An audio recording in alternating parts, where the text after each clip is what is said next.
Hello दोस्तों, स्वागत है आप सभी का गाइडली के ऑफिशियल यूट्यूब चैनल पर। मैं हूं अखिलेश अवस्थी। दोस्तों, आज के इस सेशन में हम डिस्कस करेंगे ईडब्ल्यूएस कोटा के बारे में। इकोनॉमिक वीकर सेक्शन को जो लास्ट ईयर 10% का कोटा दिया गया था, अब उसको चैलेंज किया गया है, जिसकी सुनवाई संविधान पीठ कॉन्स्टिट्यूशन बेंच करेगी, जिसमें 5 जज शामिल होंगे। तो दोस्तों, हम डिटेल में जानेंगे कि आखिर ऐसा क्या हुआ, किन किन बेसिस पर इसको चैलेंज किया गया है और क्या ऐसा हो सकता है कि ये कोटा खत्म हो जाए। तो दोस्तों, इस सभी के बारे में हम डिटेल में जानेंगे। उसके पहले एक बात जान लेते हैं दोस्तों, गाइडली के एक्सप्रेस वीडियो कोर्स के बारे में। गाइडली ने जितने भी बैंक और इंश्योरेंस के एग्जामिनेशन है, चाहे वो प्रीलिम्स एग्जामिनेशन हो या वो मेंस एग्जामिनेशन हो, उनके लिए एक एक्सप्रेस वीडियो कोर्स लॉन्च कर रखा है। यहाँ पर 6 फैकल्टीज पढ़ा रही हैं: Sachin sir, Abhijeet sir, Amit sir, Yashraj sir, Rohit sir, Narendra sir. और दोस्तों, ये जो कोर्स डिजाइन किया गया है, यहाँ पर 3 मॉड्यूल हैं। इंडिविजुअल लाइव कोर्स भी है, ये जो 6 फैकल्टीज हैं, इनका इंडिविजुअल लाइव कोर्स भी मिलेगा। एक्सप्रेस वीडियो कोर्स है, जहां पर कंप्लीट आपको कंफर्मेशन मिलेगा सारे के सारे सब्जेक्ट्स का, जो कि क्या होगा, रिकॉर्डेड सेशन होंगे सारे के सारे। ईयरली मॉक टेस्ट सीरीज इसके साथ में आपको फ्री ऑफ कॉस्ट मिल रही है, जहां पर 1200 plus mock test bank, insurance और रेलवे और एसएससी के होंगे। 500 प्लस वीडियोज हैं बैंक और इंश्योरेंस एग्जाम्स के, इन सभी के मिला के 350 प्लस आवर्स की वीडियो क्लास है। इंडिविजुअल लाइव कोर्स सभी की अलग अलग।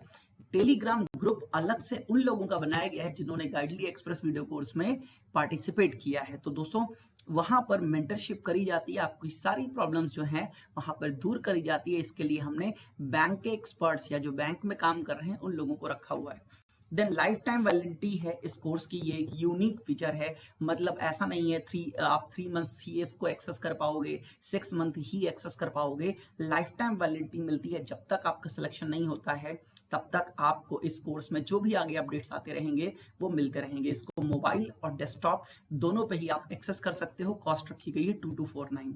तो दोस्तों, बढ़ते हैं अपने सेशन की तरफ। आखिर चर्चा में क्यों आया, न्यूज में क्यों आया? तो दोस्तों, अभी क्या किया गया है, सुप्रीम कोर्ट की 3 जजों की बेंच, जिसकी अध्यक्षता किसने करी, सुप्रीम कोर्ट के चीफ जस्टिस कौन है, एस.ए. बोबडे। कौन है? एस.ए. बोबडे। तो इन्होंने अध्यक्षता करी थी और इन्होंने क्या किया, कुछ ऐसे सवाल आए हैं ईडब्ल्यूएस पर जिनको लेकर के आप डिस्कशन करना जरूरी हो गया, तो कॉन्स्टिट्यूशन बेंच को बनाने का फैसला लिया गया। याद रखिएगा, जब कुछ ऐसे क्वेश्चन संविधान पे उठते हैं जहां पर उनका डिस्क्रिप्शन देना बहुत जरूरी हो जाता है, तो कम से कम 5 जजों की बेंच बनाई जाती है। कितने जजों की? याद रखिएगा, संविधान पर कोई भी फैसला लेने के लिए, संविधान पर जो भी प्रश्न उठते हैं उन प्रश्नों का उत्तर देने के लिए कम से कम 5 जजों की बेंच बनाना अनिवार्य है। उस जज के पास भेजा जाएगा, तो इसको हम कॉन्स्टिट्यूशन बेंच या हिंदी में संविधान की पीठ कहते हैं। तो यहाँ पर दोस्तों क्या किया गया है, the Supreme Court has referred a 5 जज constitution bench a batch of petitions challenging the 103rd constitution amendment of 2019। 2019 में जो 103वां संशोधन किया गया था, 103rd कॉन्स्टिट्यूशन अमेंडमेंट, वही किसका था, 10% reservation for economically backward section EWS. EWS मतलब सवर्णों को 10% का आरक्षण जिसमें दिया गया था, इसको चैलेंज किया गया। देन एक बात और यहां पर बताई गई, article 145 sub article 3 of the constitution, संविधान का अनुच्छेद 145 सब अनुच्छेद 3 ये बताता है कि एटलीस्ट 5 जजेस need to hear cases that involve a substantial question of law as to the interpretation. यही मैंने आपको बताया कि अगर कोई भी सब्सटैंशियल क्वेश्चन ऑफ लॉ है जिसको इंटरप्रेट, जिसकी व्याख्या करना जरूरी है, तो वहां पर मिनिमम 5 जजों की बेंच बनाना अनिवार्य है। तो ये 5 जजों की बेंच बनाई गई है। अब दोस्तों जानते हैं कुछ और इसके बारे में। इस बेंच को क्या कहा जाएगा, कॉन्स्टिट्यूशन बेंच कहा जाएगा, संविधान की पीठ। और ये रेफर किसने किया, ये सारी बातें इनके पास, तो मैंने आपको बता दिया, ठीक है। 3 जज bench headed by chief justice एस.ए. Bobde, इन्होंने ही कंफर्मेशन दिया। जितने भी पिटीशंस थे जो इनके पास पहुंचे थे, उन पिटीशंस को सुनवाई करने के बाद इन्होंने क्या किया है, इस इश्यू को कॉन्स्टिट्यूशन बेंच को ट्रांसफर कर दिया गया। अब कॉन्स्टिट्यूशन बेंच इस पर क्या करेगी, सुनवाई करेगी और फैसला लेगी।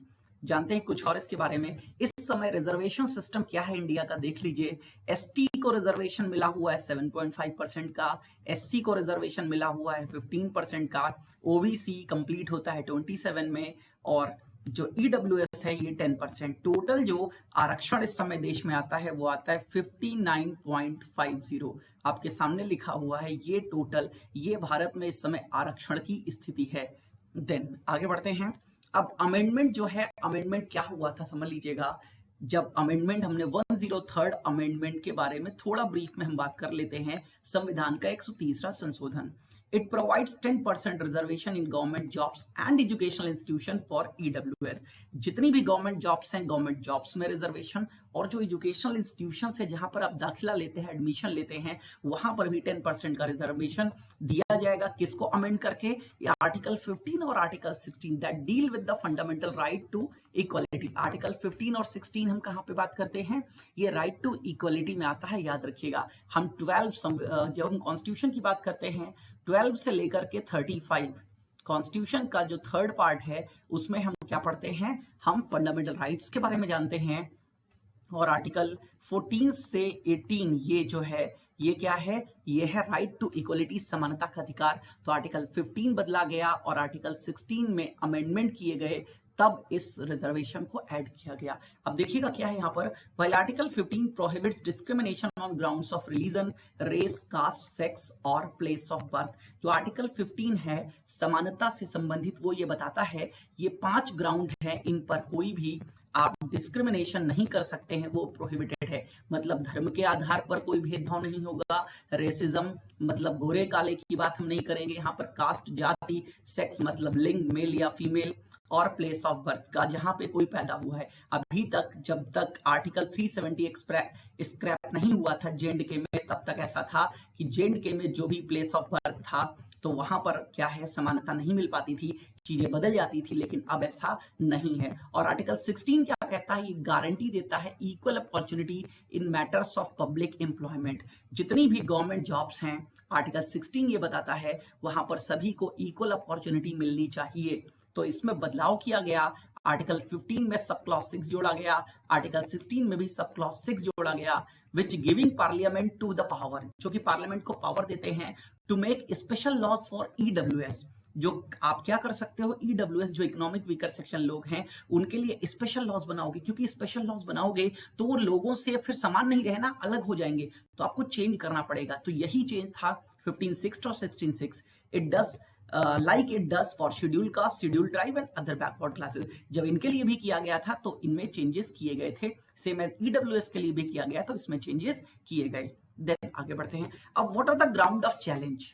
आखिर जो चैलेंज किया गया है उसके ग्राउंड क्या है? पिटिशनर का मतलब वो लोग हैं जिन्होंने चैलेंज किया है। तो आखिर किस ग्राउंड पे इसको चैलेंज किया गया है जानते हैं। तो 2 मेन ग्राउंड हैं। पहला ग्राउंड ये है जो पिटिशनर्स हैं, जो मतलब एक तरीके से जिन्होंने ये बात सुप्रीम कोर्ट के पास रखी, दावा फाइल किया है, क्लेम किया है कि इसको हटाना चाहिए, उन्होंने पहली बात कही कि ये बेसिक स्ट्रक्चर ऑफ कॉन्स्टिट्यूशन को वायलेट करता है। याद रखिएगा कॉन्स्टिट्यूशन का बेसिक स्ट्रक्चर की कोई भी डेफिनेशन नहीं है। बेसिक स्ट्रक्चर भी डिफाइन करने का राइट किसके पास है? सुप्रीम कोर्ट के पास राइट है। तो लेकिन इन्होंने अपनी तरफ से बताया कि बेसिक स्ट्रक्चर का ये क्या कर रहा है?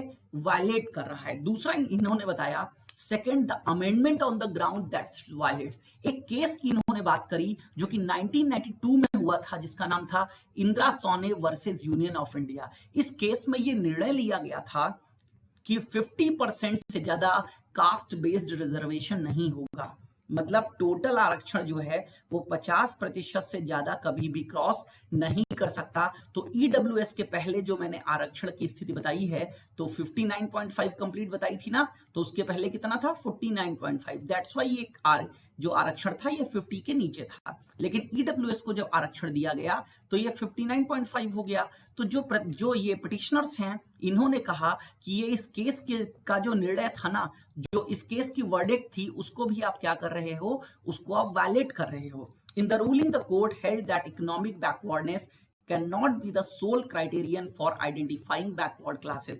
यहां पर यह कहा गया था कि सोल क्राइटेरिया नहीं होना चाहिए बैकवर्ड मानने का कि आप इकोनॉमिक बैकवर्ड हैं। मतलब सिर्फ आर्थिक रूप से पिछड़ापन जो है वो बैकवर्डनेस की निशानी नहीं मानी जाएगी, ये इस केस में कहा गया था। तो इन्होंने कहा इसको गवर्नमेंट ऑफ इंडिया वायलेट कर रही है। देन एक और चैलेंज यहां पर कहा गया, तो दो मेन चैलेंज आपको समझ में आ गए कि एक basic structure of constitution violate कर रहा है, और दूसरा जहां पर ये केस में कंफर्मेशन दिया गया था कि कभी भी 50% से ज्यादा कास्ट बेस्ड रिजर्वेशन नहीं होगा या 50% से ज्यादा रिजर्वेशन नहीं होगा, उसको भी ये वायलेट कर रहा है। देन एक और बात है यहां पर, has been made on behalf of private unaided educational institution, मतलब जो प्राइवेट एजुकेशनल इंस्टीट्यूशन है, अनएडेड एजुकेशनल इंस्टीट्यूशंस है, उन पर भी इसको लागू किया जा रहा है। तो बात यही, ऐसा नहीं किया जाएगा, क्योंकि गवर्नमेंट जब भी फंडामेंटल राइट्स के अंतर्गत किसी भी अधिकार की बात करती है तो हम एडेड इंस्टीट्यूशन की बात करते हैं और गवर्नमेंट इंस्टीट्यूशंस की बात करते हैं।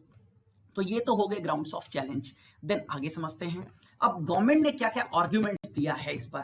अभी तक जो गवर्नमेंट की तरफ से आर्ग्यूमेंट आया है वो क्या है आर्ग्यूमेंट, पहला आर्ग्यूमेंट देखिएगा, the ministry of social justice and empowerment, जो सामाजिक न्याय और अधिकारिता मंत्रालय है, उसने एक एफिडेविट फाइल करी, counter affidavit, to defend the amendment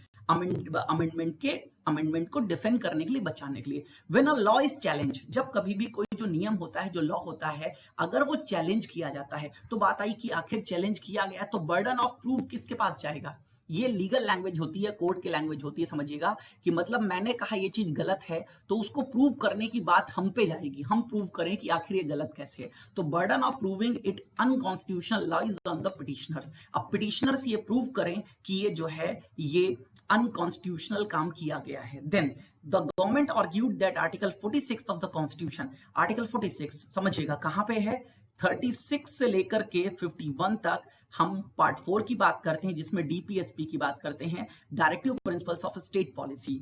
अब अगेन समझिएगा, इसके अंतर्गत आर्टिकल 46 में ये कहा गया है, it has a duty to protect the interest of economically weaker sections.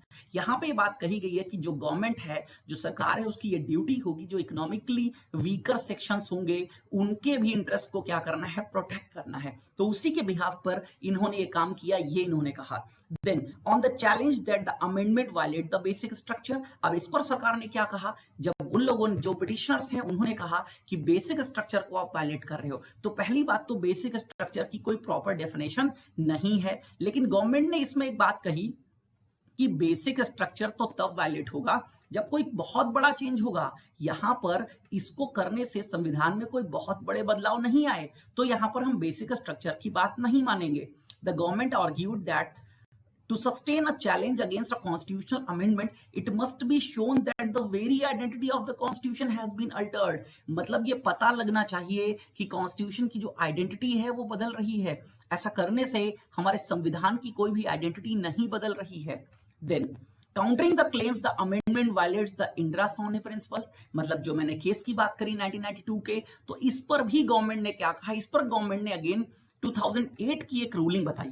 2008 में भी एक केस था, Ashok Kumar Thakur versus union of India. अब इसमें केस में क्या कहा गया था, इस केस में चैलेंज किया गया था ओबीसी का 27% कोटा, कि ओबीसी को 20% कोटा, जो 27% कोटा किस बिहाफ पे दिया गया था। तो सुप्रीम कोर्ट ने यहां पर इसको बरकरार रखा था, अपहेल्ड करके रखा था। इन्होंने एक बात यहां पर कही थी, वो ये कि ओबीसी ये जो है ये सिर्फ जाति के आधार पर नहीं है। जो हमने अदर बैकवर्ड क्लास जो ये डिफाइन किया है, ये सिर्फ सोल क्राइटेरिया कास्ट का नहीं है, ये मिक्सचर है किसका, कास्ट और इकोनॉमिक फैक्टर्स का। कास्ट भी है यहाँ पर, इकोनॉमिक फैक्टर्स भी है। तो मतलब अगर आप ये कह रहे हो ना कि इकोनॉमिक के बिहाफ पर हम रिजर्वेशन नहीं दे सकते, तो ओबीसी में भी तो इकोनॉमिक सेक्टर, इकोनॉमिक फैक्टर्स लिए गए हैं to prove that there need not a sole criterion for according reservation. तो एक तो ये बात हो गई। Then for an unaided institution the government argued that, अब जो अनएडेड इंस्टीट्यूशंस की बात आई ना, उस पर क्या कहा गवर्नमेंट ने, समझिएगा, constitution allows the parliament to place reasonable restrictions on the right to carry on trade. यहां पर यह बात कही गई थी कि अगेन किसी भी व्यापार को करने की स्वतंत्रता दी गई है। तो गवर्नमेंट ने कहा यहां पर कि व्यापार मतलब एजुकेशनल इंस्टीट्यूशन चला रहे हो तो भी एक प्राइवेट इंस्टीट्यूशन चला रहे हो तो एक व्यापार हुआ। तो किसी भी व्यापार को किस तरीके से किया जाएगा, अगर उस पर कुछ रीजनेबल रिस्ट्रिक्शंस लगानी है तो गवर्नमेंट लगा सकती है। ये गवर्नमेंट के डिफेंडेंट थे सारे के सारे, जो मैंने आपको यहां पर बता दिए।